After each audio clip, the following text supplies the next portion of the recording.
Keeping animals is new to us, and we are learning every day. We thought that we could share some of the experiences and insights we have gained so far about the chickens in this vlog.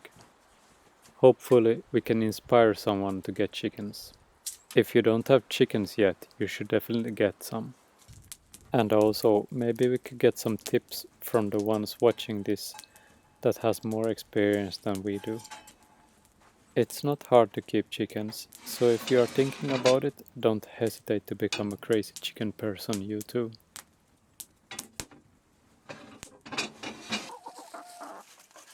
I think that getting chickens have been one of the best decisions in my life. I looked around for a while before I read about the most recent found Swedish heritage breed and decided that I wanted them. We bought our first chickens 2015. It's only been about 3 years, but it feels like they have been here forever. In a good way, of course. Sweden has a bunch of heritage breeds in different species. For example, we have 11 chicken heritage breeds and they are involved in special programs to save and restore their numbers. We are also a member in the program for our breed. Bjurholm is a small village in the north of Sweden. A man visited an older woman about 90 years old who owned chickens and he got interested and asked what kind they were. She told him the story that she got in her first chickens from her grandpa when she was 14 years old. Later they also found a second group of chickens who were descendants of the first group. These two groups represented a breed that had been forgotten and almost disappeared before 2011. Because they are the most northern found heritage breed, they fit in at our place beautifully.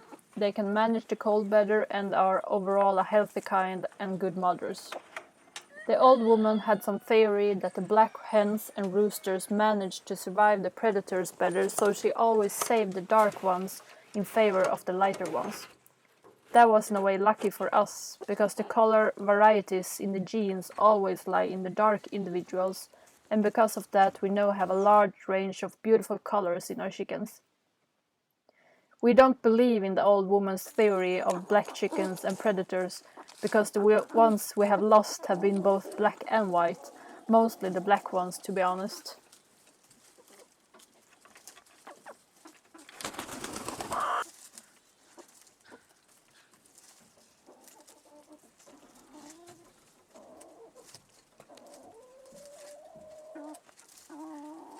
Our chicken house are a simple building with no heating or isolation, just wooden boards, and it's built as draft-free as possible. If we had isolated the place, we would have needed heating because of the moist. Too much moist and no heat to dry it out will make it colder and more easy to freeze the rooster's combs. If it's cold and dry, the issue isn't as big. There are no floor, just a ground, and we are trying to create a deep litter that creates a sort of heated floor during the winters.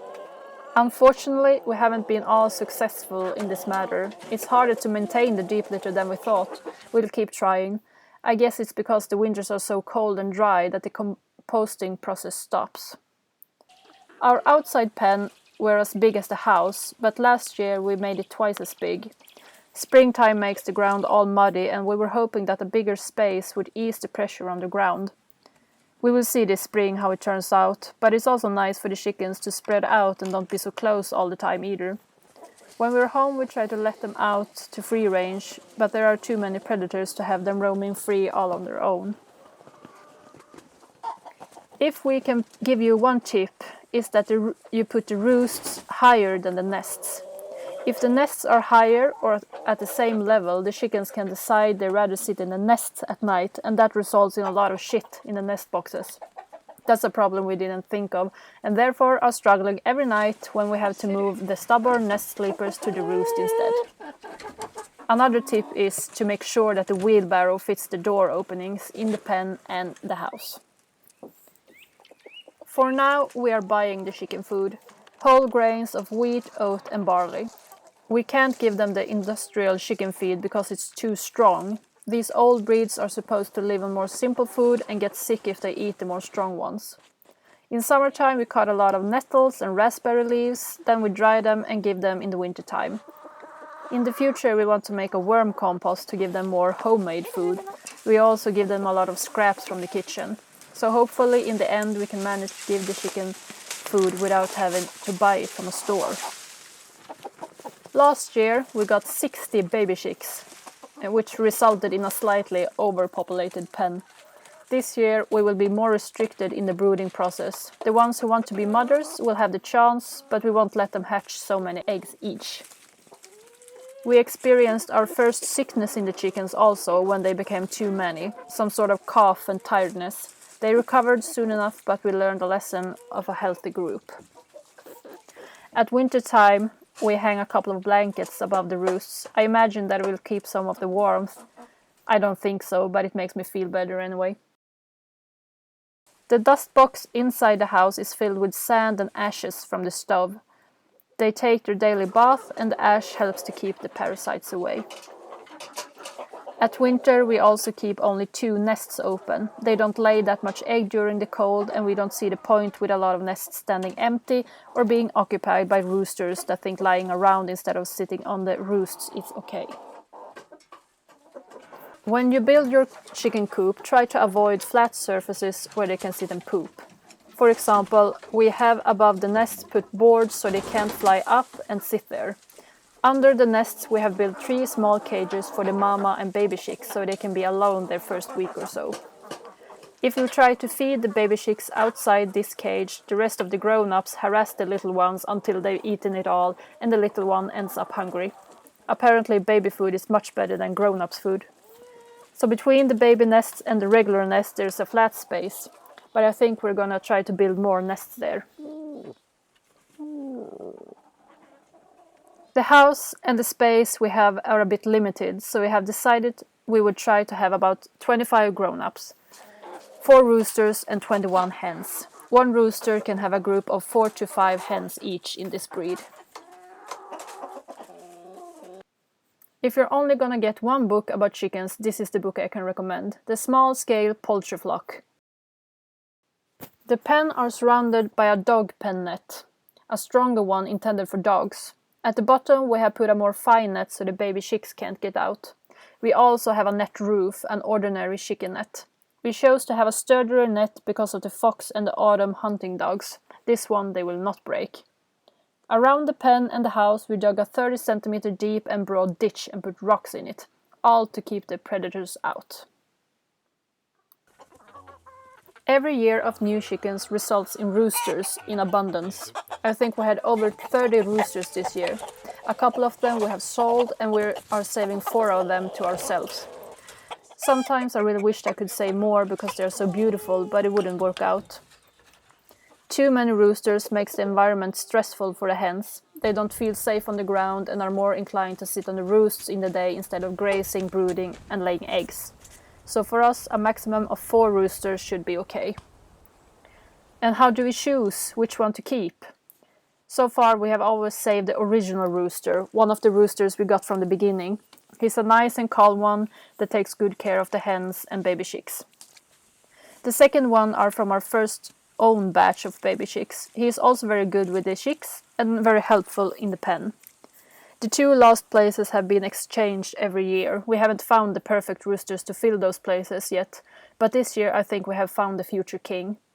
A beautiful grey and red rooster. He has from the beginning danced, found food and been a gentleman to the hens, and this despite he's so young.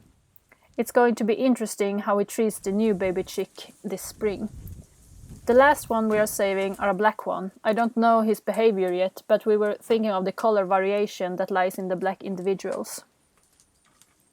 So when we choose those who behave nice towards the hens and baby chicks and those who seem to be mature and calm.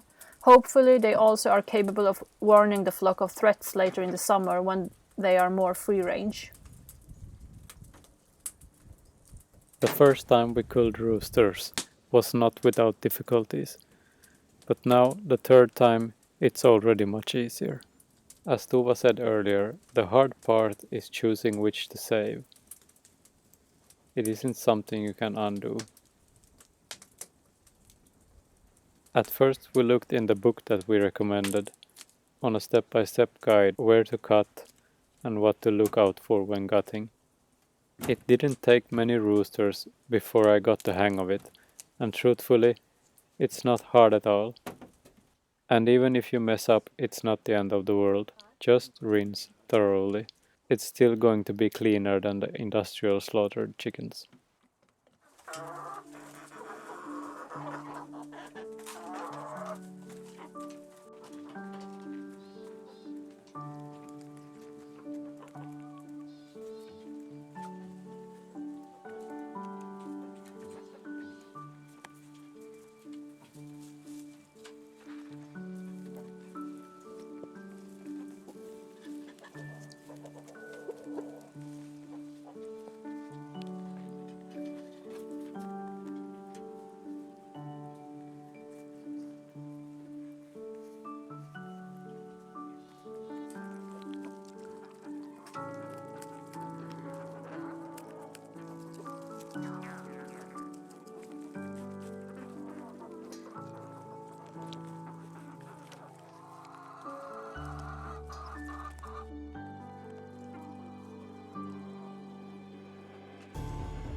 Hope you got something out of this video. Remember to subscribe and we'll see you in the next vlog.